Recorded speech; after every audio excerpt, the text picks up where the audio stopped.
എല്ലാ കൂട്ടുകാർക്കും നമസ്കാരം. മധുരം അല്പം പോലും ചേർക്കാതെ തന്നെ നല്ല മധുരത്തോടു കൂടിയ ചക്കയുടെ ഹൽവ നമുക്ക് തയ്യാറാക്കാം.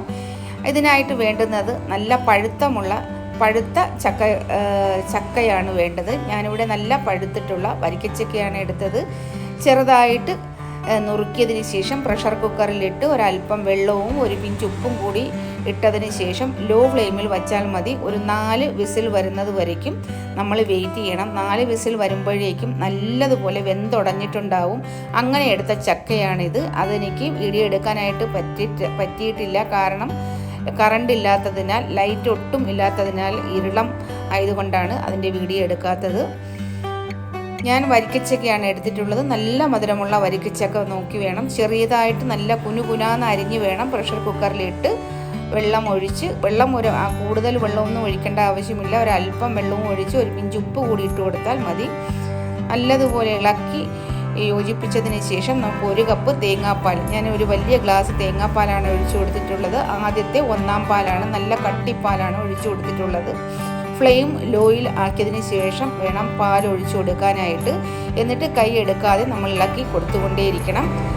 ഈ ഒരു വലിയ പാത്രം നിറച്ച് ഞാൻ ചക്കപ്പഴം എടുത്തിട്ടുണ്ടായിരുന്നു. ചെറുതായിട്ട് നുറുക്കിയതിന് ശേഷം വേണം നമ്മൾ പ്രഷർ കുക്കറിലിട്ട് വേവിക്കാനായിട്ട്. അപ്പോഴും നമുക്ക് മിക്സിയിലിട്ട് അരയ്ക്കേണ്ട ആവശ്യമൊന്നുമില്ല. നല്ല പേസ്റ്റ് രൂപത്തിൽ തന്നെ വെന്ത് കഴിയുമ്പോൾ തന്നെ നമുക്ക് കിട്ടുകയും ചെയ്യും. കടായിൽ ഇട്ട് 1, 2, 3 പ്രാവശ്യം ഇളക്കി കഴിയുമ്പോൾ നല്ലതുപോലെ ഉടഞ്ഞും കിട്ടും. 2 ഗ്ലാസ് നല്ല കട്ടി തേങ്ങാപ്പാൽ, ഞാൻ 1-ാം പാലാണ് ഇതിലേക്ക് ഒഴിച്ചു കൊടുത്ത് ഞാനിപ്പോൾ ഇളക്കി കൊടുത്തുകൊണ്ടിരിക്കുന്നത്. ഇത് കണ്ടിട്ട് ഒരുപാട് സമയമെല്ലാം എടുക്കുമെന്ന് വിചാരിച്ചൊന്നും ആരും പിന്നോട്ട് മാറണ്ട. ഇത് നമുക്ക് പെട്ടെന്ന് തന്നെ തയ്യാറാക്കാവുന്നതാണ്. കുറേ സമയമൊന്നും നമുക്ക് കിട്ടേണ്ട ആവശ്യമില്ല. നല്ല രുചിയുമാണിത് കഴിക്കാനായിട്ട്. കുറേ ദിവസം നമുക്ക് ഫ്രിഡ്ജിൽ വച്ചും നമുക്കിത് ഉപയോഗിക്കാം. കുട്ടികൾക്കൊക്കെ സ്കൂളിൽ പോകുന്ന സമയത്ത് മധുരം ഇഷ്ടമുള്ള കുട്ടികൾക്ക് ഈ രീതിയിൽ തയ്യാറാക്കി കൊടുക്കുകയാണെങ്കിൽ അവർക്കും ഇഷ്ടമാവും. പിന്നെ നിങ്ങൾക്ക് അറിയാം, യാതൊരു വിധ വിഷാംശവും ഇല്ലാത്ത ഒന്ന് തന്നെയാണ് ചക്ക. ഒരുപാട് ആരോഗ്യ ഗുണങ്ങളും ഈ ചക്കയ്ക്കുള്ളത് കൊണ്ട് ചക്ക ഉള്ളവർ വേസ്റ്റാക്കാതെ ഇതുപോലെ തയ്യാറാക്കി കഴിക്കാവുന്നതാണ്. പിന്നെ ഞാൻ ചക്ക വരട്ടി ഉണ്ടാക്കുന്ന ഒരു വീഡിയോ കൂടി ഞാൻ അപ്ലോഡ് ചെയ്തിട്ടുണ്ട്. അതും കൂടി കാണാനായിട്ട് ശ്രമിക്കണം കേട്ടോ. ചക്ക ഉള്ളവരൊക്കെ വേസ്റ്റ് ആക്കാതെ ചക്ക വരട്ടിയായിട്ട് തയ്യാറാക്കി വെക്കുകയാണെങ്കിൽ നമുക്ക് ചക്ക ഇല്ലാത്ത സമയത്ത് നമുക്ക് ചക്ക വിഭവങ്ങൾ ധാരാളമായിട്ട് ഉണ്ടാക്കാവുന്നതാണ്. അപ്പോൾ ഇത് പാല് നല്ലതുപോലെ എല്ലാം കൂടി യോജിച്ച് വന്നിട്ടുണ്ട്. പാലും ചക്കയും എല്ലാം നല്ല രീതിയിൽ യോജിച്ച് കിട്ടിയിട്ടുണ്ട്. ഇതിപ്പോൾ ഞാൻ ഇളക്കി കൊടുത്തുകൊണ്ടിരിക്കുന്നത് ഹൈ ഫ്ലെയിമിലാണ്. നമ്മൾ പാൽ ഒഴിച്ചതിന് ശേഷം നമ്മൾ ലോ ഫ്ലെയിമിലൊന്നും ആക്കേണ്ട ആവശ്യമില്ല. നമുക്ക് ഹൈ ഫ്ലെയിമിൽ വച്ച് തന്നെ ഇത് വേവിച്ചെടുക്കാവുന്നതാണ്. പെട്ടെന്ന് റെഡിയായി കിട്ടും കേട്ടോ. ഈ പാത്രം എനിക്ക് വളരെ ചെറുതായി പോയത് കൊണ്ട് ഞാനിപ്പോൾ വേറൊരു പാത്രത്തിലേക്ക് മാറ്റാൻ പോവുകയാണ്. കുറച്ച് വലിയ പാത്രമായിരുന്നാൽ മാത്രമേ നമുക്ക് ഫ്രീ ആയിട്ട് ഇളക്കി നമുക്ക് വേവിക്കാനായിട്ട് പറ്റൂ. അപ്പോൾ ഞാൻ വേറൊരു പാത്രത്തിലേക്ക് ഇതിപ്പോൾ മാറ്റിയിട്ടുണ്ട്. നിങ്ങളുടെ ഇഷ്ടമനുസരിച്ച് നിങ്ങൾക്ക് പാത്രം എടുക്കാവുന്നതാണ്. കാരണം നിങ്ങൾ ചക്ക എത്രത്തോളമാണ് എടുക്കുന്നത് അതനുസരിച്ച് നിങ്ങൾ പാത്രത്തിൻ്റെ വലിപ്പം എടുത്താൽ മതി. നിങ്ങൾ കുറച്ച് ചക്കയാണ് എടുക്കുന്നതെങ്കിൽ ചെറിയ പാത്രം മതി. കുറച്ച് കൂടുതൽ ചക്കയാണ് എടുത്താൽ കുറച്ച് വലിപ്പമുള്ള പാത്രം നോക്കി വേണം എടുക്കാനായിട്ട്. ഇപ്പോൾ ഇതിലേക്ക് ഞാൻ 100 ഗ്രാം കോൺഫ്ലോർ ചേർക്കുന്നുണ്ട്. ഈ കോൺഫ്ലോറിൽ ഞാൻ 2-ാം പാൽ എടുത്ത് വെച്ചിട്ടുണ്ടായിരുന്നു. അതിൽ നിന്ന് കുറച്ച് പാൽ ഇതിലേക്ക് ഒഴിച്ചു കൊടുത്തിട്ട് നമുക്ക് ഇതിലേക്ക് ഒഴിച്ചു കൊടുക്കാം. കുറേശ്ശെ ആയിട്ട് വേണം ഒഴിച്ചു കൊടുക്കാനായിട്ട്, ഇല്ലെങ്കിൽ കട്ട പിടിച്ചു പോകും. ഫ്ലെയിം ലോയിൽ ആക്കിയതിന് ശേഷം വേണം കോൺഫ്ലോർ ഒഴിച്ചു കൊടുക്കാൻ. ഇതിൽ കോൺഫ്ലോർ ഒഴിക്കണം എന്നൊന്നും ആവശ്യമില്ല. നമുക്ക് അരിപ്പൊടി ഉണ്ടെങ്കിൽ, നമ്മൾ ഇടിയപ്പത്തിൻ്റെയും ആപ്പത്തിൻ്റെയൊക്കെ അരിപ്പൊടി വീട്ടിലിരിപ്പുണ്ടെങ്കിൽ ആ അരിപ്പൊടിയും നമുക്കൊരു 1/4 കപ്പ് കലക്കി ഇതിലേക്ക് ഒഴിച്ചു കൊടുത്താൽ മാത്രം മതി. നമുക്ക് നല്ല രീതിയിൽ ഹലുവ തയ്യാറാക്കാവുന്നതാണ്. കോൺഫ്ലോറിനേക്കാളും രുചിയായിരിക്കും അരിപ്പൊടി ചേർത്ത് കൊടുക്കുന്നത്. അരിപ്പൊടി എൻ്റെ കയ്യിലില്ലാത്തത് കൊണ്ടാണ് ഞാനിപ്പോൾ കോൺഫ്ലോർ ചേർത്ത് കൊടുത്തിട്ടുള്ളത്. കോൺഫ്ലോർ ചേർത്ത് കൊടുത്താൽ കൈ ഒട്ടും എടുക്കാതെ വേണം ഇളക്കി കൊടുക്കാനായിട്ട്. നമ്മൾ ഇളക്കാതെ ഇരിക്കുകയാണെങ്കിൽ പെട്ടെന്ന് കട്ടയായി പോകും. അതുകൊണ്ട് കൈ വിടാതെ നമ്മൾ നല്ലതുപോലെ ഇളക്കി കൊടുക്കണം കേട്ടോ.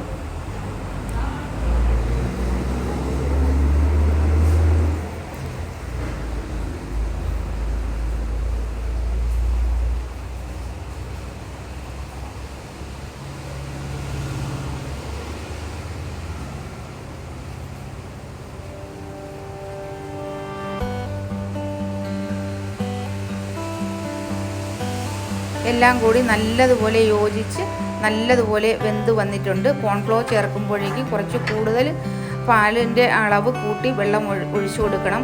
അപ്പോൾ കോൺഫ്ലോർ വേകാനായിട്ടുള്ള ഒരു സമയം കൂടി കൊടുക്കണം കേട്ടോ. കോൺഫ്ലോർ ഒഴിക്കുമ്പോൾ അല്പം വെള്ളത്തിലാണ് നിങ്ങൾ കലക്കി ഒഴിക്കണമെങ്കിൽ കോൺഫ്ലോർ പെട്ടെന്ന് കട്ടിയാവുകയും ഒരു പച്ച ടേസ്റ്റ് ഉണ്ടാവുകയും ചെയ്യും. അതുകൊണ്ട് നല്ല രീതിയിൽ കുറച്ച് വേണം വെള്ളം ഒഴിച്ച് കലക്കി ഒഴിച്ചു കൊടുക്കാനായിട്ട്. കോൺഫ്ലോർ വേവാനുള്ള സമയം കൂടി കൊടുത്താൽ മാത്രമേ കോൺഫ്ലോർ നല്ലതുപോലെ വെന്ത് അതിൻ്റെ ഒട്ടും പച്ചച്ചുവ വെളിയിൽ വരാതെ നമുക്ക് ചക്കയുടെ ടേസ്റ്റ് മാത്രം കിട്ടാനായിട്ട്. കോൺഫ്ലോർ നല്ല രീതിയിൽ വെന്തില്ല എന്നുണ്ടെങ്കിൽ കോൺഫ്ലോറിൻ്റെ ടേസ്റ്റ് ആയിരിക്കും മുന്നിട്ട് നിൽക്കുക. അതുകൊണ്ട് കുറച്ച് വെള്ളം അധികം ഒഴിച്ചു വേണം കോൺഫ്ലോർ കലക്കി ഒഴിക്കാനായിട്ട്. എല്ലാം കൂടി നല്ലതുപോലെ വെന്ത് ഇപ്പോൾ ഉരുളിയിൽ ഒട്ടും ഒട്ടിപ്പിടിക്കാതെ ഇതുപോലെ ഉരുണ്ട് കളിക്കുന്ന ഒരു പരുവമാകുമ്പോഴേക്കും നമുക്ക് വേറൊരു പാത്രത്തിലേക്ക് മാറ്റാവുന്നതാണ്. ഇതിൽ ചുക്കുപൊടിയും ജീരകപ്പൊടിയും ചേർത്ത് കൊടുത്തിട്ടുണ്ട്. ഈ ചുക്കുപൊടിയും ജീരകപ്പൊടിയും വയറ്റിന് നല്ലതാണെന്ന് എല്ലാവർക്കും അറിയാവുന്നതാണ്, ദഹനത്തിന്.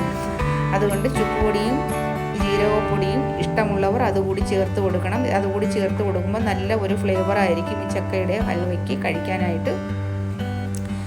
നമ്മൾ ഏത് പാത്രത്തിലാണോ നമ്മൾ കോരി സെറ്റ് ചെയ്യാനായിട്ട് വയ്ക്കുന്നത് അതിലൊരൽപ്പം നെയ്യ് തടവിയിട്ട് വേണം വയ്ക്കാനായിട്ട്. ഇതിൽ ഞാൻ ഒറ്റ സ്പൂൺ നെയ്യ് മാത്രമാണ് ഇതിലേക്ക് ഒഴിച്ചു കൊടുത്തിട്ടുള്ളത്.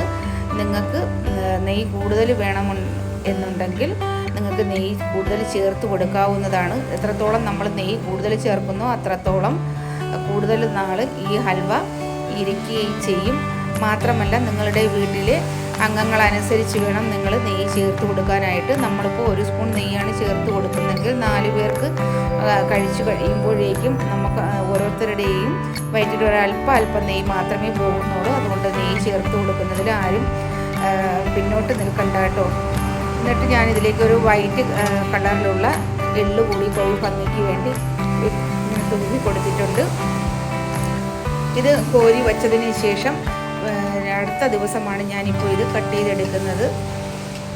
നല്ല സൂപ്പർ ടേസ്റ്റ് ആയിട്ടുള്ള ഹൽവ തയ്യാറായിട്ടുണ്ട്. വളരെ ഈസി ആയിട്ടാണ് ഇത് തയ്യാറായി വന്നിട്ടുള്ളത്. നമുക്കിത് തയ്യാറാക്കി വരുമ്പോഴേക്കും തന്നെ നമുക്ക് വലിയ സന്തോഷം തന്നെയായിരിക്കും ഇത് കാണുമ്പോൾ തന്നെ, അതുപോലെ തന്നെ കഴിക്കാനും. ഈ വീഡിയോ കണ്ടതിന് ശേഷം നിങ്ങൾക്ക് ഇഷ്ടമാവുകയാണെങ്കിൽ ലൈക്ക് അടിക്കാൻ മറക്കരുത്. അതുപോലെ നിങ്ങളുടെ അഭിപ്രായം കമൻറ്റ് ബോക്സിൽ കമൻറ്റായിട്ട് ഇടാനും ഒന്നും മറക്കരുത്. ഇതുപോലുള്ള ഹെൽത്തി ആയിട്ടുള്ള റെസിപ്പി ആയിട്ട് ഞാൻ വീണ്ടും വരുന്നതായിരിക്കും. അതുവരേക്കും എല്ലാവരും ചക്ക ഉള്ളവരൊക്കെ ഇതുപോലെ പറ്റുന്നവരൊക്കെ തയ്യാറാക്കി കഴിച്ചു നോക്കിയിട്ട് നിങ്ങളുടെ അഭിപ്രായങ്ങൾ കമൻറ്റ് ബോക്സിൽ കമൻറ്റായിട്ട് ഇടാനൊന്നും മറക്കരുത്. നല്ല രുചിയാണ്. അത് ഓരോരുത്തരും തയ്യാറാക്കി കഴിച്ചു നോക്കി സ്വയം അറിയാനുള്ളത് തന്നെയാണ്. ഇപ്പോൾ ഞാൻ കഴിച്ചു നോക്കി നിങ്ങൾക്കായി ഷെയർ ചെയ്തു. എനിക്ക് നല്ല രുചി, നല്ല ടേസ്റ്റായിട്ടാണ് തോന്നിയിട്ടുള്ളത്. വീണ്ടും കാണാം. Thank you for watching.